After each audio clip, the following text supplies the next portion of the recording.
Hello, Galilee friends and family. It's Joan. Welcome to another Friday Prayer Focus, and thanks for joining us. This week, I wanted to talk a little bit about Financial Peace University. I pick my topics for this about just based on what I've been doing that week, and I've been doing a lot of talking about FPU. At Galilee with folks at St. Paul's. I even invited the IT guy at St. Paul's yesterday. So that's what I've been up to. And so I wanted to talk about that some more. It really is life-changing. It really is. Everyone that takes it says they wish they'd done it before. They didn't know this, didn't realize that. It really opened your eyes to a lot of things. And the number one thing that couples argue about is money. If you work together on this program and put your little thermometer on the fridge like we used to do, all that arguing goes away because you now have a focus and you're working together as a team. And there's nothing like it. So there's no more arguing over money. We have been debt-free since 2007. It's a really great program. Again, I just want to grab you and sign you up because you will not be sorry. It is a Bible-based program, and I love that about it. Proverbs 22:7 says, "The rich rules over the poor, and the borrower is the slave to the lender."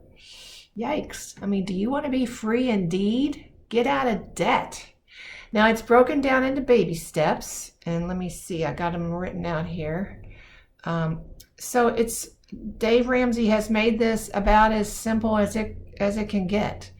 Is it going to be easy? Well, the method is easy, but actually doing it might be a little hard. But again, work together. Step number 1, save $1,000 for your starter emergency fund. That's it. Save $1,000. Now, this isn't going out Friday night money. This is dedicated emergency money. It's set aside for later. Baby step 2 is pay off all your debt except for the house using the debt snowball.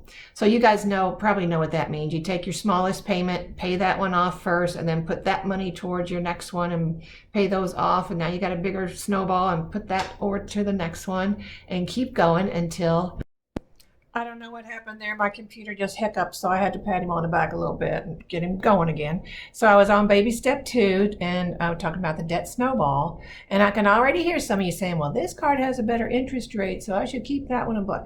Dave would say it's not a math problem, it's a behavior problem. Just follow the plan. Do it the smallest one first and work your way up to the biggest one. Okay, step 3, no arguing.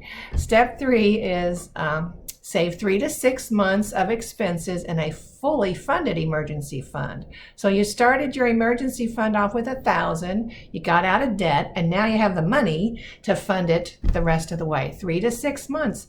And during COVID, I know nobody knew exactly what was going to happen when we first shut down, but my husband and I and both our kids had 6 months of expenses in the bank, in the emergency fund. So we were feeling really awful for the people that live paycheck to paycheck. It doesn't have to be that way. Don't put yourself through that.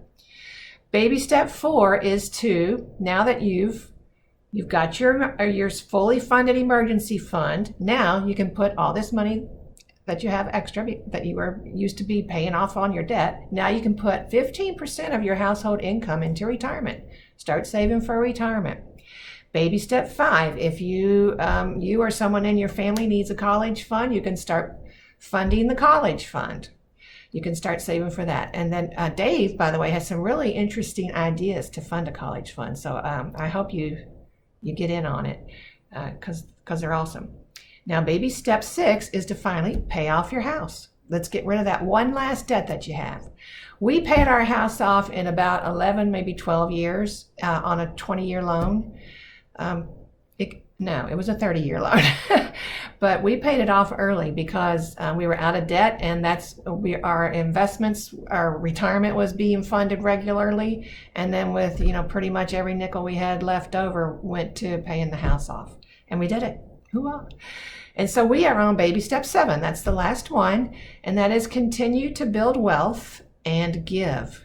Now, the stock market isn't exactly playing nice with us on the building the wealth part, but we are certainly well ahead of where we would have been had we not gotten all the way through baby step 7. And then it is fun to be able to give generously. Yeah, it is. It's great. Now, this is awesome. I really want you to do this because you don't have to be afraid or worried or fight about money ever again once you do this program. But there's always a but, isn't there? We need to keep the proper Christian perspective. And that is, all this belongs to God anyway, doesn't it? 1 Timothy 6:10 says, "For the love of money is a root of all kinds of evil. It is through this craving that some have wandered away from the faith and pierced themselves with many pangs."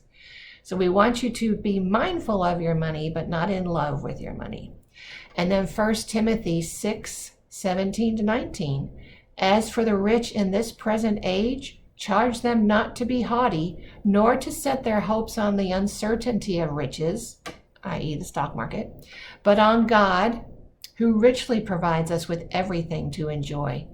They are to do good, to be rich in good works, to be generous and ready to share, thus storing up treasures for themselves as a good foundation for the future, so that they may take hold of that which is truly life."